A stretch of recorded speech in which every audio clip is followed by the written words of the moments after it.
e o tabernáculo, foram minuciosamente ensinados a fazer a Moisés. Este último seguiu à risca o plano fornecido por Jeová, plano aquele contendo medidas exatas e rigorosas prescrições acerca dos materiais a serem empregados, bem como a disposição das peças acabadas.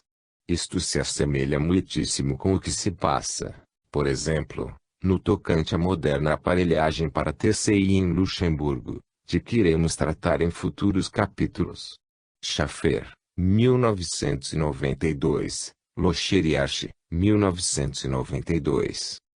No próximo capítulo, a transcomunicação praticada pelos primeiros cristãos. 13. Os primeiros cristãos. Conhecereis a verdade, e a verdade vos libertará. João 8, 32. A transfiguração de Jesus no Monte Tabor. Se nos basearmos no Novo Testamento, verificaremos que os primeiros cristãos também presenciaram diversos casos de TC. Um dos episódios mais marcantes ocorridos durante o tempo em que Jesus ainda convivia com os seus discípulos é da transfiguração. Mateus 17, 1 a 7, Marcos 9, 2.2 a 9 e Lucas 9, 2.28 a 36. Nesta passagem, é relatado o fenômeno da transfiguração de Jesus, que se operou sobre o Monte Tabor, diante de Pedro e seus irmãos João e Tiago. Nessa ocasião eles, a convite de Jesus, estavam orando quando ocorreu uma transfiguração do Mestre. Seu rosto iluminou-se, suas vestes tornaram-se resplandecentes, e apareceram, ladeando a Jesus, dois varões que foram reconhecidos como sendo Moisés e Elias. O Mestre dialogou durante algum tempo com eles. Pedro e seus irmãos perturbaram-se diante daquele fenômeno. Pedro dirigiu-se a Jesus e propôs-lhe que construíssem 3 tendas, uma para o Mestre, e as outras 2 para Moisés e Elias. Nessa ocasião, uma nuvem luminosa os envolveu, e da nuvem saiu uma voz, dizendo: Este é o meu filho dileto, em quem me agrado, ouviu. Nesta passagem do Evangelho, são descritos 2 casos de TCD. A primeira é representada pela ectoplasmia de Moisés e Elias, com os quais Jesus dialogou. A segunda foi a manifestação de voz direta, que ocorreu logo que a nuvem ectoplásmica surgiu como resultado da dissolução dos 2 agêneres, Moisés e Elias. Nas passagens narradas segundo os 4 evangelistas, concernentes à ressurreição de Jesus, encontram-se vários casos de TCD. Podemos dividir os episódios em 2 grupos: a ressurreição, após a ressurreição. A ressurreição. No caso da ressurreição, o fato central é o desaparecimento do corpo de Jesus, constatado ao alvorecer do primeiro dia da semana. Com algumas variantes, é narrado que Maria Madalena, acompanhada de Maria, mãe de Tiago, e outras mulheres, dirigiu-se ao túmulo de Jesus, tencionando ungir o cadáver do Mestre com óleos perfumados, como era costume naquela época. Ao chegarem, encontraram removida a pesada pedra que bloqueava a entrada do sepulcro. Mateus 28, 1 a 8 diz que, na noite precedente, ocorrera um terremoto seguido da descida de um anjo. Este chegou à entrada do túmulo e, diante dos guardas atônitos, removeu a pesada laje que fora colocada para vedar com segurança a sepultura. Pelo visto, os guardas não interferiram, pois as mulheres encontraram apenas o anjo sentado sobre a pedra. O evangelista a descreve assim: a sua aparência era como um relâmpago, e a sua veste branca como a neve. De acordo com a narração, os guardas, ao verem o anjo, sofreram uma espécie de desmaio. Os guardas, receosos dele, tremeram e ficaram como mortos. As mulheres foram informadas pelo anjo que Jesus havia ressuscitado, e convidadas a entrar no interior do túmulo para verificarem a ausência do cadáver. O anjo afirmou que Jesus iria para Galileia, onde seria visto por elas e pelos discípulos. Elas, alvoroçadas, correram avisar os discípulos. Marcos 16, 1-8 não relata o episódio do terremoto, nem do susto pregado aos guardas. Apenas se refere à preocupação das mulheres, no tocante a conseguir quem as ajudasse a remover a pedra da entrada do túmulo. Ao chegar, verificaram que a pedra já havia sido retirada, embora fosse muito grande. Eis a narrativa de Marcos. Entrando no túmulo, viram um moço sentado ao lado direito, vestido de um alvo manto, e ficaram atemorizados. Ele lhes disse: Não vos atemorizeis, buscais a Jesus o Nazareno, que foi crucificado. Ele ressurgiu, não está aqui, veio do lugar onde o puseram. Mas ide dizer a seus discípulos e a Pedro que ele vai adiante de vós para a Galileia, lá o vereis, como ele vos disse.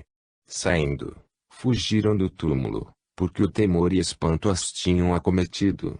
Não disseram nada a ninguém, porque estavam possuídas de medo. Lucas 24, 1-12. Este evangelista relata praticamente a mesma coisa, porém com outras variantes. Observa-se, porém, que na narração de São Lucas, há referência a 2 anjos, e não a um só conforme os evangelistas São Mateus e São Marcos. Vamos ver que São João também menciona 2 anjos, assim como apresenta algumas variantes bem distintas das dos evangelistas anteriormente citados. Vejamos esta passagem segundo João 22.1-13. Nos versículos de 1-10 é apenas relatado que Maria Madalena, tendo ido bem cedo ao túmulo, sendo ainda escuro, viu a pedra removida. Em vez de lá entrar, ela correu e foi avisar Simão Pedro. Este, acompanhado de outro discípulo, dirigiu-se imediatamente ao local. O discípulo, andando mais rápido, chegou primeiro ao túmulo, mas limitou-se a olhar e verificar que os panos de linho estavam postos no chão. Não entrou. Logo a seguir, chegou Simão Pedro, que entrou no túmulo, verificando que os panos e o lenço de linho que estivera sobre a cabeça de Jesus estava ali, porém o cadáver havia desaparecido. Após Simão Pedro, entrou o discípulo que o havia antecipado. Daí, os 2 voltaram para casa. Até o versículo 10. São João não fala na aparição dos anjos a Maria Madalena. Este episódio é narrado nos versículos 11-13. Maria, porém, estava junto à entrada do túmulo, chorando. Enquanto chorava, abaixou-se e olhou para dentro do túmulo, e viu 2 anjos com vestes brancas, sentados onde o corpo de Jesus fora posto, um à cabeceira e outro aos pés. Eles lhe perguntaram: Mulher, por que choras? Respondeu ela: Porque tiraram o meu Senhor, e não sei onde o puseram.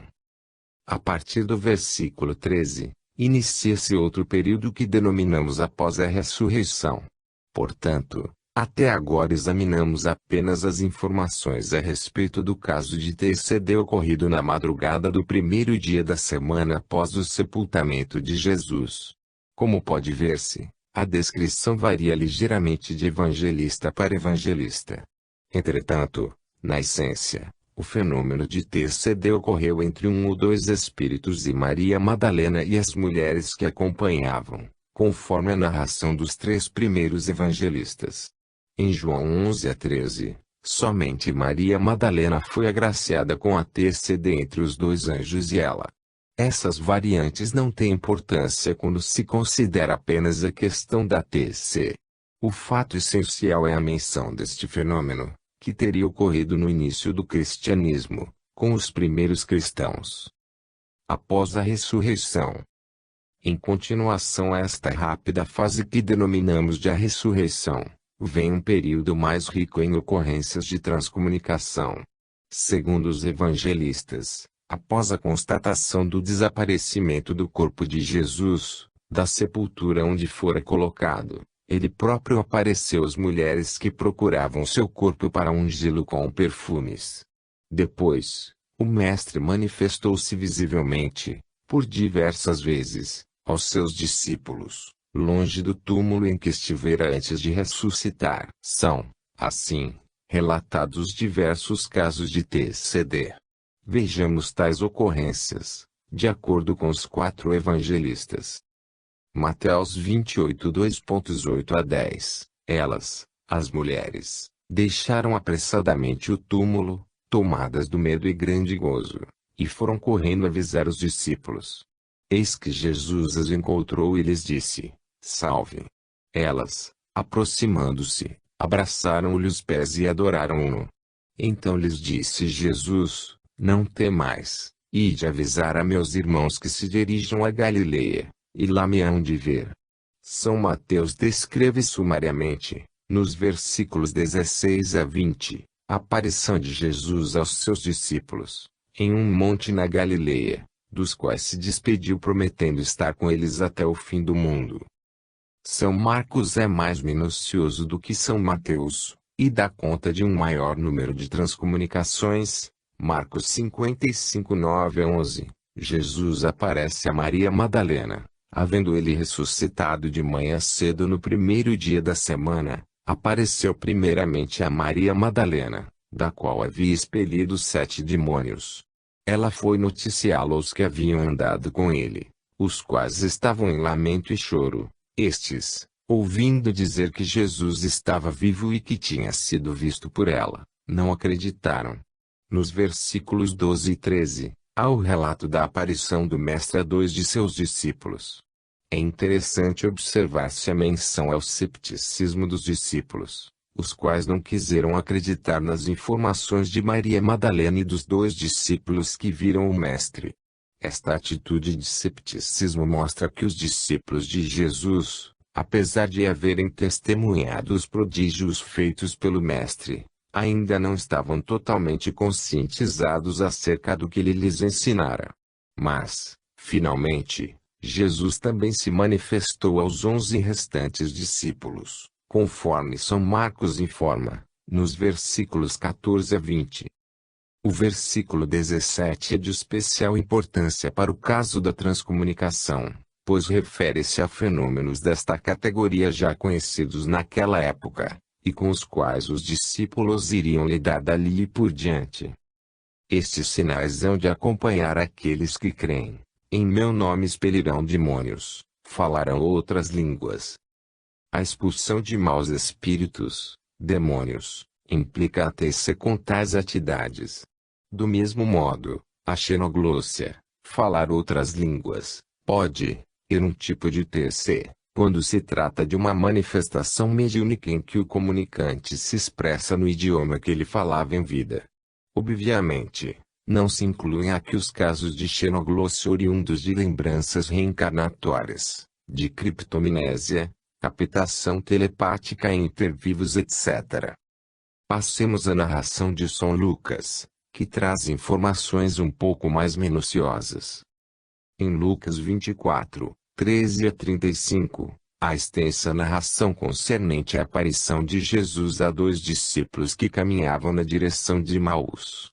O estranho desta passagem é o fato de o Mestre não haver sido reconhecido pelos 2 discípulos, durante toda a longa caminhada que efetuaram em sua companhia. Acresce notar que, enquanto seguiam acompanhados por Jesus, este lhes explicava as profecias referentes ao que deveria suceder com ele no final de sua vida.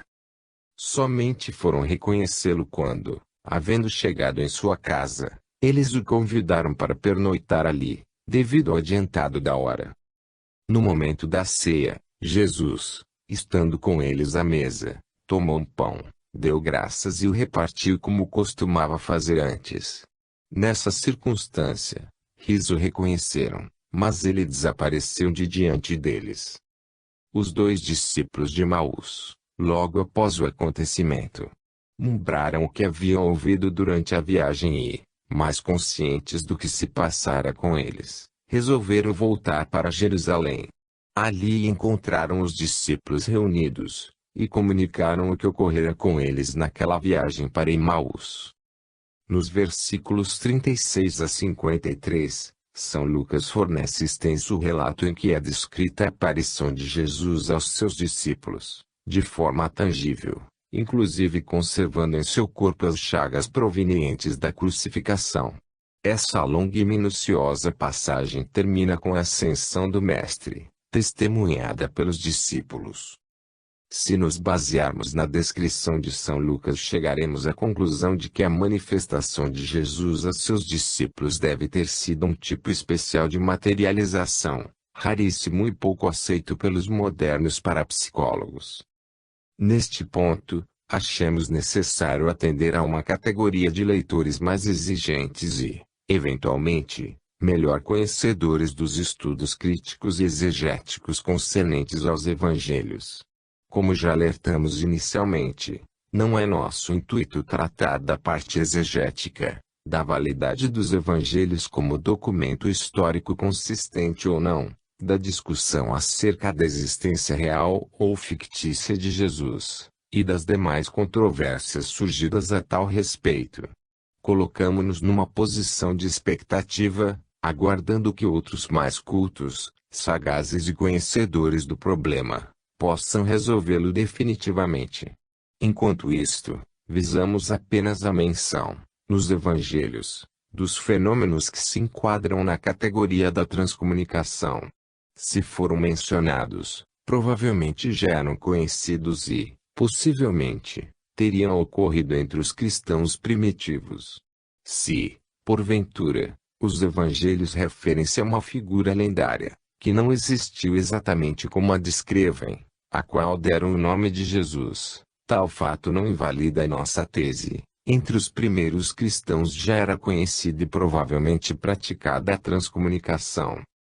Por outro lado, esclarecemos que a realidade ou não da existência de Jesus, de forma alguma está, aqui, sendo questionada.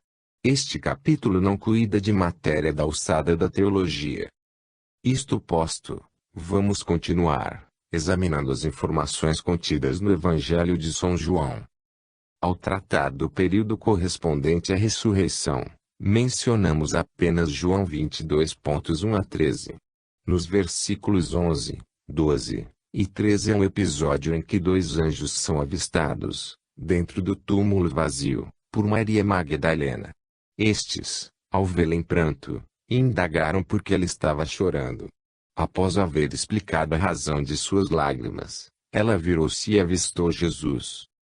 Aqui inicia-se a segunda fase das transcomunicações ocorridas após as aparições dos anjos.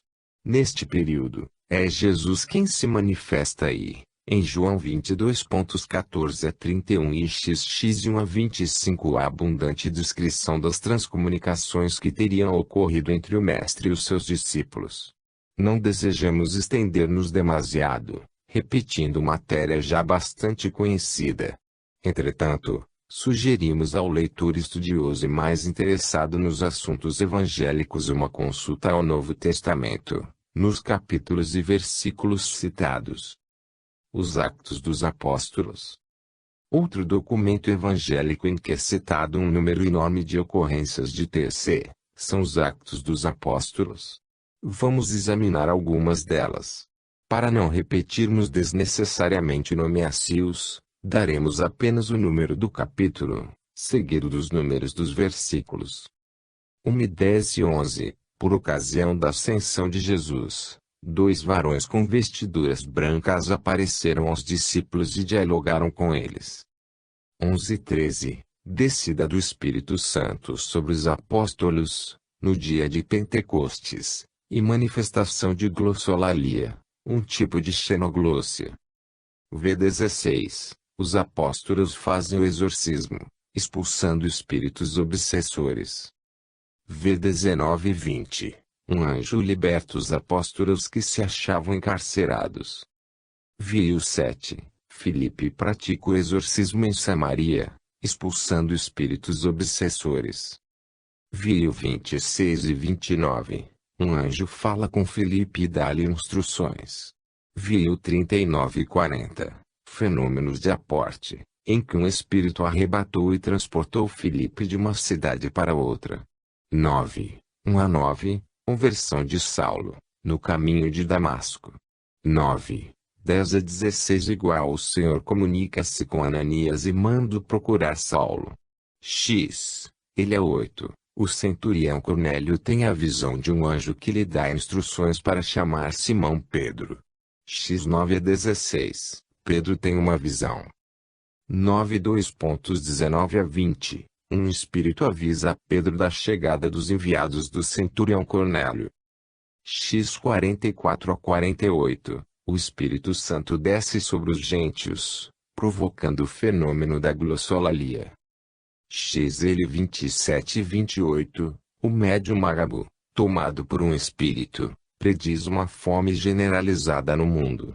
A profecia realizou-se no reinado de Cláudio. X 7 a 10. Um anjo liberta Pedro da prisão, orienta-o e protege-o durante a fuga.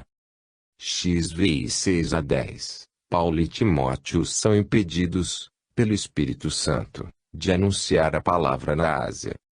11, 16 a 18. Paulo expulsa um espírito que obsedava uma moça. Esta moça era explorada pelos seus amos, os quais se valiam da sua mediunidade e do espírito que a obsedava para, sob pagamento, obter adivinhações, uma espécie de oráculo que lhes dava muito lucro. 18, 9 a 10. O Senhor aparece a Paulo, em uma visão, estimulou a pregar em Corinto, onde havia forte oposição por parte dos judeus. 19:2.6. Em Éfeso, Paulo encontra alguns discípulos que haviam recebido apenas o batismo de João. Paulo impôs-lhe as mãos, e veio sobre eles o Espírito Santo. O resultado foi a manifestação da glossolalia, falavam diversas línguas e profetizavam. 19:2.8 a 16. Paulo na escola de Tirano. Nessa passagem há inúmeros casos de TCM, especialmente devidos a exorcismos de possessos por espíritos malignos. 22, 17 a 21. Em Jerusalém, Paulo tem uma visão. Durante um êxtase é aconselhado por um espírito a sair daquela cidade. 23, 11. O Senhor aparece a Paulo e manda-o pregar em Roma. XV 22 a 26. Durante uma viagem em que Paulo for enviado para a Itália, sobreveio violenta tempestade. Um anjo acalma Paulo dizendo: Não temas, Paulo, é necessário que compareças perante Cesar, e Deus te há dado todos os que navegam contigo.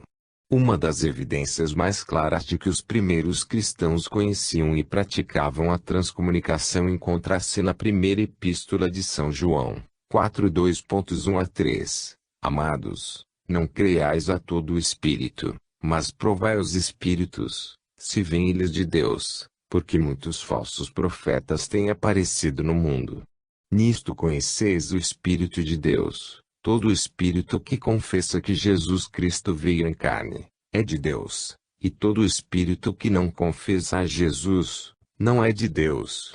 Este é o espírito do anticristo, de cuja vinda tendes ouvido falar, o qual já está no mundo. Finalmente, temos o Apocalipse de São João, que é todo ele, ao que parece, o resultado de uma série de transcomunicações entre um anjo, enviado por Jesus Cristo, e São João, bem como visões presenciadas diretamente por este último. Conclusão. Como já esclarecemos anteriormente, não nos compete entrar na análise e avaliação deste documento. Apenas nós o citamos como uma evidência de que os primeiros cristãos já deviam admitir a transcomunicação como fato possível e usualmente observável.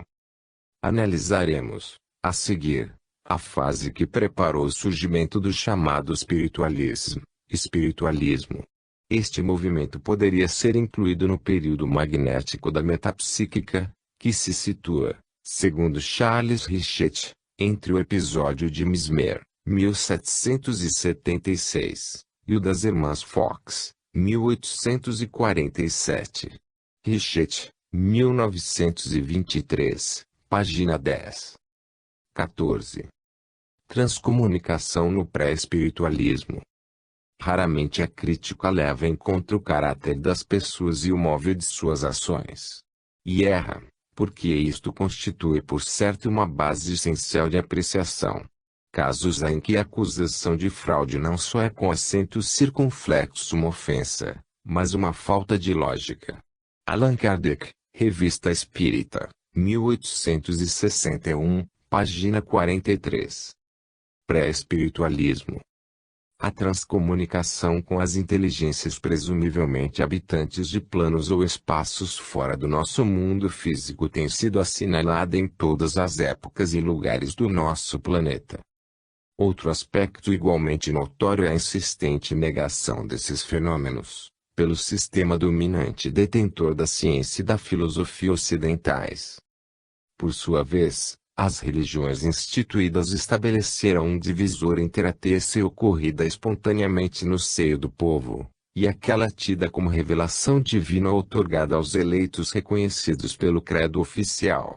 Por exemplo, a Igreja Católica condena ou nega as comunicações mediúnicas com os espíritos, mas admite as manifestações consideradas milagrosas ou preternaturais, ocorridas com os santos, bem como as alegadas aparições destes a certas pessoas piedosas. Houve, inclusive, um período em que o pretenso conluio entre o demônio e os feiticeiros era plenamente reconhecido e aceito como possível. Milhares de homens e mulheres foram torturados e queimados vivos sob a alegação de tal intercâmbio. Sinistra Ameno, 1882, Kramer Sprenger, 1976. Mas a maior resistência à aceitação data-se entre os vivos e as presumíveis inteligências espirituais, ou de qualquer outra natureza não enquadrável na categoria material normal, provém da ciência ortodoxa. Devido a essa posição discriminatória, desenvolveram-se, paralelamente, dois tipos de conhecimento. Um deles, o chamado científico, compreendido pela ciência dita oficial e largamente aceito e ensinado pela maioria dos homens. O outro, denominado ocultismo, é aceito e ensinado por uma minoria. Atualmente, há uma tendência em alguns setores da ciência para tomar em consideração certas categorias de fenômenos outrora não reconhecidos como legítimos. A parapsicologia pode ser considerada a disciplina científica que cuida dessas ocorrências agora classificadas como paranormais. Não obstante, há certa relutância, por parte de vários cientistas ortodoxos, em aceitar plenamente a realidade do objeto da parapsicologia. Por sua vez, a própria parapsicologia, hoje oficializada em alguns países, tem assumido uma postura de forte resistência em admitir a sobrevivência da personalidade após a morte física. Por conseguinte, a transcomunicação mediúnica e a instrumental ainda sofrem certa discriminação, sobretudo por parte dos parapsicólogos mais conservadores. Em resumo, a postura do ambiente cultural, aqui no Ocidente, é nitidamente materialista e reducionista com relação aos fenômenos considerados paranormais. A enorme recusa em aceitar a existência de seres inteligentes não corpóreos, particularmente de espíritos de pessoas já falecidas. Assim, a ter-se ainda é questão polêmica na área científica aqui do Ocidente e dos países de outras regiões que assimilaram a ciência e certos sistemas filosóficos ocidentais. Esta posição de cepticismo não é nova, e vem acompanhando paralelamente o desenvolvimento da pesquisa dos fenômenos que, por falta de outra nomenclatura mais adequada, enquadravam-se na categoria dos ocultos.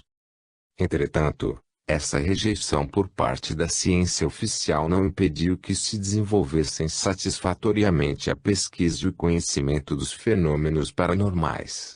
A partir do século XIX, foram encetadas pesquisas sérias desses fenômenos, seguindo-se, o quanto possível, o método científico. Essa investigação sistemática teve origem na Inglaterra, na fase vitoriana, sob a denominação de pesquisa psíquica, Psychical Research. Ela foi marcada também por um intenso cepticismo, na avaliação dos fenômenos paranormais.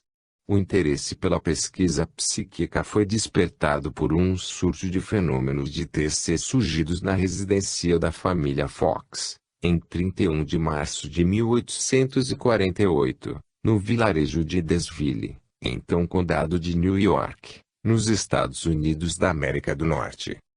A referida fenomenologia iniciada em Desville espalhou-se rapidamente pela América e, de lá, passou para a Europa. Este movimento intitulado espiritualismo foi suscitado, em grande parte, pelas consequências dos fenômenos de Desville. Tratava-se de uma espécie de transcomunicação através de batidas que se ouviam, como se houvessem surgido das paredes, do teto e dos móveis existentes no interior das casas. Particularmente, tais TCs também podiam ser obtidas por meio das chamadas mesas girantes. Abordaremos mais adiante esses fenômenos. Entretanto, o espiritualismo a que estamos nos referindo não se trata da posição filosófica assim denominada por V. Cousin, em 1853, no prefácio da sua obra, Du Vrai, du Bien et du Bien. Segundo esse autor, o espiritualismo filosófico começa com Sócrates e Platão, foi divulgado no mundo através do Evangelho, das obras de Descartes, de Royer-Collard, de Chateaubriand e de Madame de Staël. A figura principal do espiritualismo, no século XX, foi Henri Bergson, 1859 a 1941. O espiritualismo, spiritualism, do qual estamos tratando neste capítulo, é aquele movimento cultural religioso surgido após o episódio da família Fox em Desville. A National Spiritualist Association of America assim o define. É a ciência, filosofia e religião da vida contínua, baseada no fato demonstrado da comunicação, por meio de mediunismo, com aqueles que vivem no mundo espiritual. Fodor, 1974, página 360. O advento do espiritualismo foi precedido por certos acontecimentos que, por razões de ordem cronológica, poderiam constituir uma fase pré-espiritualista. As ocorrências de TC, inclusive as de Desville, surgidas naquela fase serão objeto da presente obra. Antes de tratar do caso de Desville, que foi escolhido por Charles Richet como ponto de partida do período espirítico da história metapsíquica, Richet, 1923, página 16. Iremos focalizar resumidamente os três notáveis personagens, Emanuel Swedenborg, Edward Ving e Andrew Jackson Davis, bem como a seita dos Shakers. Swedenborg. Emanuel Swedenborg, 1688 a 1772, nasceu na Suécia. Ele era não apenas um grande vidente, mas, além disso, um gênio que abarcava praticamente toda a ciência e a tecnologia do seu tempo. Graduou-se em engenharia na Universidade de Uppsala e estudou no exterior sob a orientação dos mais famosos matemáticos e físicos, Sir Isaac Newton, Flamsteed, a lei de Leire. Tornou-se uma autoridade em mineração, metalurgia, engenharia militar, astronomia, física, zoologia, anatomia, economia política e finanças. Era um profundo estudioso da Bíblia, um teólogo. Fez também projetos de máquinas voadoras, submarinos, canhões de tiro rápido, bombas de ar e máquinas a vapor. E, ainda mais, escreveu vários poemas em latim. Swedenborg esteve fora de seu país cerca de 5 anos, durante os quais adquiriu inúmeros conhecimentos. Ao retornar à Suécia, foi indicado para o cargo de assessor do Real Colégio de Minas. A rainha Eurica concedeu-lhe um título de nobreza. Quando se encontrava no pináculo da carreira científica e técnica, abandonou toda aquela posição para dedicar o resto de sua vida à divulgação do espiritualismo filosófico, acreditando-se encarregado desta missão, por Deus. Desde a juventude, Swedenborg já manifestava sinais de ser um dotado paranormal. Possuía notável capacidade de clarividência. Achando-se certa vez em Gotemburgo, percebeu e descreveu fielmente um incêndio que ocorria à distância de 300 milhas, em Estocolmo. Immanuel Kant interessou-se por esse caso e estudou-o minuciosamente. Em abril de 1744, na cidade de Londres, sentiu o desabrochar de suas faculdades em toda a plenitude. Na mesma noite, diz ele, o mundo dos espíritos, do céu e do inferno, abriu-se convincentemente para mim, e aí encontrei muitas pessoas de meu conhecimento e de todas as condições. Desde então, diariamente o Senhor abriu os olhos de meu espírito para ver, perfeitamente desperto, o que se passava no outro mundo e para conversar em plena consciência, com anjos e espíritos. Em uma de suas obras, A Verdadeira Religião Cristã, lê-se o seguinte curioso trecho.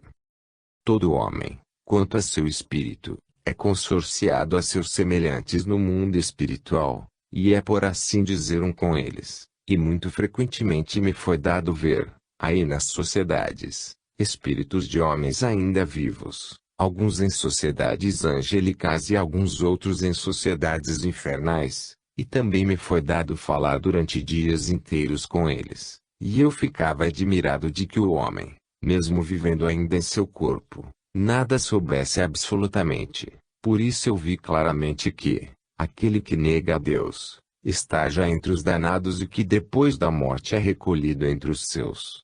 Swedenborg, 1964, Vol. I, página 25. As descrições do mundo espiritual, feitas por Swedenborg, apresentam duas categorias distintas. Uma tem caráter mais místico e metafísico, parecendo sobretudo criações de uma mente exaltada de ardor religioso e produto de elaboração subconsciente. A outra mostra notável semelhança com os relatos de casos de TC mais recentes e parecem resultado de experiências pessoais mediúnicas, durante as quais o sensitivo esteve em contato direto com o mundo dos espíritos. Swedenborg deixou copiosa produção escrita e lançou as bases de uma nova religião, que até hoje tem seus adeptos em várias nações, inclusive no Brasil, Sociedade da Nova Jerusalém, Rua das Graças, 45, Rio de Janeiro. Irving. O reverendo Edward Irving, 1792 a 1834, nasceu em Anna, em 1792, de pais pertencentes à classe de trabalhadores braçais escoceses. Casou-se com a filha de um ministro protestante. Mais tarde, tornou-se assistente do famoso clérigo escocês, Dr. Chalmers. Posteriormente, foi-lhe oferecida a direção de uma pequena igreja escocesa em Hatton Garden, fora de Holborn, em Londres. Irving era um homem fortíssimo e de porte agigantado, o que certamente favorecia sua influência sobre os fiéis. Sua eloquência e as suas brilhantes pregações evangélicas logo lhe granjearam numeroso público. Devido ao número muito grande de ouvintes que acorriam à igreja aos domingos, lotando o pequeno templo e atravancando as ruas com carruagens, foi removido para um local maior, em Regent Square, com acomodação para 2.000 pessoas. Em 1831 surgiu na comunidade de Irving um surto de pessoas tomadas por espíritos e que falavam línguas estranhas. Os atingidos pelo fenômeno algumas vezes entravam em convulsões e pronunciavam, com voz cavernosa, frases em latim ou outras línguas, algumas desconhecidas. Posteriormente começaram a surgir aparentes possessões por maus espíritos, levando a cessar as manifestações. Começam a surgir sinais da pressão por parte dos espíritos no sentido de estabelecer-se uma TC em massa, aqui no Ocidente. O posterior desenrolar dos acontecimentos mostrou que parece ter havido um programa elaborado no plano espiritual, visando o intercâmbio regular entre os vivos e os desencarnados. Andrew Jackson Davis. Andrew Jackson Davis, 1826 a 1910, foi cognominado vidente de Poughkeepsie, o profeta de uma nova revelação. Nasceu em Blooming Grove, às margens do Hudson. Ao contrário dos dois precedentes, Swedenborg e Irving, A J. Davis originava-se de meio mínimo e precário. Sua mãe era criatura deseducada e seu pai um beberrão que inicialmente trabalhou como tecelão e mais tarde como curtidor de couros, ganhando sempre um parco salário. Davis, como era de esperar-se, desenvolveu-se mal física e mentalmente. Além dos livros da escola primária, Davis lembrava-se apenas de um livro que ele lia sempre até os 16 anos de idade. Porém, desde a sua infância ele já manifestava dons de clarividência e ouvia vozes. A conselho das vozes que o inspiravam, Davis convenceu seu pai, em 1838, a mudar-se para Poughkeepsie. Até a idade de 16 anos não recebeu educação além da primária. Trabalhou como aprendiz do sapateiro Armstrong, durante 2 anos. Em 1843, Dr. J. S. Grimes, professor de jurisprudência no Castleton Medical College, visitou a cidade de Poughkeepsie e fez uma série de palestras sobre mesmerismo. Davis achava-se entre os ouvintes e, convidado a submeter-se à ação magnética do conferencista, não manifestou ter sentido a menor influência. Entretanto, algum tempo depois, um alfaiate local, chamado William Livingstone, fez novas tentativas com o jovem Davis e conseguiu mergulhá-lo em sono magnético. Aí, então, deu-se o inesperado. Em estado de transe, o corpo humano era como se fosse transparente para os olhos de Davis, permitindo-lhe fazer diagnósticos precisos de pessoas doentes. Na tarde de 6 de março de 1844, Davis sofreu uma experiência inexplicável. Caiu em estado de transe em sua casa e, quando voltou à consciência no dia seguinte pela manhã, encontrava-se nas montanhas de Catskill, a 40 milhas de distância de sua casa. Ele disse que lá se encontrou com 2 homens de aspecto venerável, os quais ele mais tarde identificou como sendo Swedenborg e Galeno. Davis experimentou naquela ocasião um estado de iluminação mental. Daí em diante ele passou a ensinar e a escrever. Davis relacionou-se com um músico de Bridgeport, Dr. Leon, e com o reverendo Fishbog. O Dr. Leon encarregava-se de magnetizá-lo. Durante o transe, Davis punha-se a ditar e o reverendo Fishbog funcionava como secretário, registrando por escrito as comunicações. Esse trabalho teve início em New York em novembro de 1845, quando Davis começou a ditar sua grande obra, The Principia of Nature, Her Divine Revelation, and a Voice to Mankind. O ditado prosseguiu por 1 ano e 3 meses. O livro, contudo, não teria sido editado, não fosse o entusiasmo de algumas testemunhas. Dr. George Bush, professor de hebraico na Universidade de New York, foi uma das testemunhas quando eram recebidas as mensagens durante o transe. Ele declarou que ouviu Davis citar corretamente a língua hebraica em suas palestras, e demonstrar um conhecimento de geologia muito admirável numa pessoa da sua idade, ainda quando tivesse devotado anos a esse estudo. Discutiu, com grande habilidade, as mais profundas questões de arqueologia histórica e bíblica, de mitologia, da origem e das afinidades das línguas, da marcha da civilização entre as várias nações da Terra, de modo que fariam honra a qualquer estudante daquela idade, mesmo que, para as alcançar, tivesse consultado todas as bibliotecas da cristandade. Doyle, 1960, página 63. Davis escreveu inúmeros livros, todos compendiados sob o nome de Filosofia Harmônica. Trata-se de uma obra grandiosa e polimorfa em que se assinalam, além de ensinamentos profundos, algumas profecias. Em seu livro, Penetralia, ele preconizou o aparecimento do automóvel, do avião, da máquina de escrever e outras invenções. O aparecimento do espiritualismo foi predito nos seus Princípios da Natureza, publicados em 1847, desta forma. É verdade que os espíritos se comunicam entre si, quando um está no corpo e outro em esferas mais altas, e, também, Quando uma pessoa em seu corpo é inconsciente do influxo e, assim, não se pode convencer do fato. Não levará muito tempo para que essa verdade se apresente como viva demonstração. Davis passou os últimos anos de sua existência como diretor de uma pequena livraria em Boston. Faleceu em 1910, com a idade de 81 anos.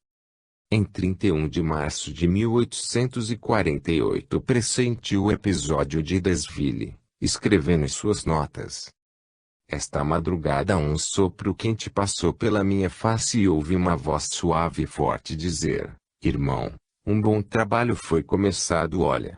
Surgiu uma demonstração viva. Doyle, 1960, página 69. Os Shakers. Em inglês, shaker significa sacudidor, agitador, convulsionário, etc.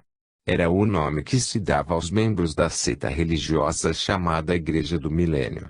Os Shakers, ao que parece, ligavam-se aos Quakers de um lado, e do outro, aos refugiados de Cevennes, vindos para a Inglaterra a fim de se subtraírem à perseguição de Luís XIV. Apesar de inofensivos, eles eram perseguidos e molestados pelos fanáticos. Por essa razão, resolveram emigrar para os Estados Unidos, por ocasião da Guerra da Independência. Uma vez em seguro solo americano, trataram de fundar suas comunidades religiosas em diversos lugares. Os Shakers viviam de maneira simples e pura. Em 1837 contavam-se cerca de 60 grupos religiosos desta seita. Começaram, então, a ocorrer com os Shakers fenômenos de TC semelhantes aos que se deram com os adeptos da igreja do reverendo Ward Irving. Durante as primeiras ocorrências de pessoas tomadas por espíritos e que se punham a falar, eles mantiveram certa discrição e procuraram guardar para si mesmos a experiência obtida. Temiam ser tomados por loucos e trancafiados em hospícios. Mas pouco tempo depois surgiram 2 livros contando suas experiências, Santa Sabedoria e o Papel Sagrado. A invasão de espíritos só se dava após solicitarem permissão, incorporando-se antes em 1 ou 2 presbíteros.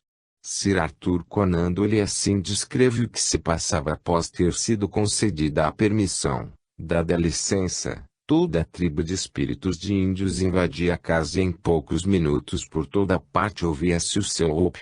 Whoop. Os gritos de whoop, aliás, emanavam dos órgãos vocais dos próprios Shakers. Mas, ainda sob o controle dos índios, conversavam na língua destes, dançavam as suas danças e em tudo mostravam que estavam realmente tomados por espíritos de peles vermelhas. Doyle, 1960, página 54. Entre os Shakers destacava-se pela sua inteligência um homem chamado W. Evanso, o qual, juntamente com alguns companheiros, procurou entender os fenômenos que então ocorriam. A conclusão a que chegaram era, obviamente, que os espíritos dos índios tinham vindo para aprender, a fim de se prepararem para uma missão mais importante. De fato, após cerca de 7 anos os espíritos os deixaram, já conscientizados de sua situação e preparados para uma outra missão mais importante. Eis o que diz a Conan Doyle a propósito deste fato. Quando os espíritos os deixaram, disseram-lhes que se iam, mas que voltariam, e que, quando voltassem, invadiriam o mundo e tanto entrariam nas choupanas quanto nos palácios. Doyle, 1960, página 56. 4 anos mais tarde começaria o episódio de Edesville, e A.C. Doyle acrescenta, e quando se iniciaram, as batidas em Edesville, Elder Evans e outros Shaker foram a Rochester e visitaram as irmãs Fox. Sua chegada foi saudada com grande entusiasmo pelas forças invisíveis, as quais proclamaram que aquilo era realmente o trabalho que tinha sido predito. Doyle, 1960, página 56. Conclusão. Como pode ver-se, a eclosão do movimento espiritualista, que teve início em Rochester, no vilarejo de Edesville, parece ter sido precedido de um preparo por parte do plano espiritual. É digno de nota que lá nos Estados Unidos surgiu a primeira avalanche de manifestações das forças espirituais nos meios mais humildes e menos intelectualizados. Em pouco tempo o movimento se alastrou, passando para a Europa, onde iria suscitar o interesse dos cientistas. Prosseguiremos no próximo capítulo relatando o episódio de Edsville. 15. O episódio de Edsville. A morte é certa para os que nascem. O renascimento é certo para os que morrem. Não deveis afligir-vos pelo que é inevitável. Bhagavad Gita. A família Fox. Em 11 de dezembro de 1847, a família Fox instalou-se em modesta casa no vilarejo de Edsville, estado de New York, distante cerca de 30 quilômetros da cidade de Rochester. O nome da família Fox origina-se do sobrenome Vos, depois Foz e finalmente Fox. Eram de origem alemã, da parte paterna, e francesa, holandesa e inglesa, da parte materna. Seus antecessores foram notoriamente dotados de faculdades paranormais. O grupo compunha-se do chefe da família, Sr. John D. Fox, da sua esposa D. Margaret Fox e mais duas filhas, Katie, com 7 anos e Margaret com 10 anos. O casal Fox possuía mais filhos e filhas. Entre estas, convém destacar Leah, que morava em Rochester, onde lecionava música. Devido aos seus casamentos, foi sucessivamente conhecida como Mrs. Fish, Mrs. Brown e Mrs. Underhill. Leah escreveu um livro, The Missing Link, New York, 1885, no qual ela faz referência às faculdades paranormais e seus parentes anteriores. Fodor, 1974. Inicialmente, tomaram parte nos acontecimentos somente Katie e Margaret, mas posteriormente Leah juntou-se a elas e teve participação ativa nos episódios subsequentes ao de Edsville. A casa de Edsville já era assombrada. Lucrécia Pulver era uma jovem que servira como dama de companhia do casal Bell, quando eles habitaram a referida casa até 1846. Ela contou uma curiosa história de um mascate que se hospedara com os Bells. Na noite em que o vendedor passou com aquele casal, Lucrécia foi mandada dormir em casa dos pais. 3 dias depois tornaram a procurá-la. Então disseram-lhe que o mascate fora embora. Ela nunca mais viu este homem. Depois disso, passado algum tempo, aproximadamente em 1844, começaram a dar-se fenômenos estranhos naquela casa. A mãe de Lucretia, Senhora Anne Pulver, que mantinha relações com a família Bell, relata aqui, em 1844, quando visitara a Senhora Bell, indo fazer tricô em sua companhia, ouvira desta uma queixa. Disse-lhe que se sentia muito mal e quase não dormira à noite. Quando lhe perguntou qual a causa, a Senhora Bell declarou que se tratava de rumores inexplicáveis. Parecerá-lhe ter ouvido alguém a andar de um quarto para outro. Acordou o marido e fê-lo levantar-se para trancar as janelas. A princípio, tentou afirmar à Senhora Pulver que possivelmente se tratasse de ratos. Posteriormente, confessou não saber qual a razão de tais rumores, para ela inexplicáveis. A jovem Lucretia Pulver também testemunhou os fenômenos insólitos observados naquela casa. Os Bells terminaram por mudar-se. Em 1846, instalou-se ali a família Ekman, Sr. Michel Ekman, Sra. Anna Ekman e suas filhas. Alguns dias após terem se alojado na referida casa, passaram a ser perturbados por ruídos insólitos, batidas na porta de entrada, sem que ninguém visível estivesse fazendo, passos de alguém andando na adega, ou dentro de casa. A família Ekman, como era de esperar-se, não permaneceu muito tempo naquela casa sinistra. Em fins de 1847 deixou a vaga, saindo de lá definitivamente. Desse modo, Atingimos a data de 11 de dezembro de 1847, quando a referida casa passou a ser ocupada pela família Fox, conforme já mencionamos no início deste capítulo. A noite das primeiras transcomunicações. Inicialmente, os Fox não sofreram nenhum incômodo em sua nova residência. Entretanto, algum tempo depois, mais precisamente nos 2 primeiros meses de 1848, os mesmos ruídos insólitos que perturbaram os antigos inquilinos voltaram a manifestar-se outra vez. Eram batidas leves, sons semelhantes aos arranhões nas paredes, assoalhos imóveis, os quais poderiam perfeitamente ser confundidos com rumores naturais produzidos por vento, estalos do madeiramento, ratos etc. Por isso a família Fox não deveria ter se sentido molestada ou alarmada. Entretanto, tais ruídos cresceram de intensidade, a partir de meados de março de 1848.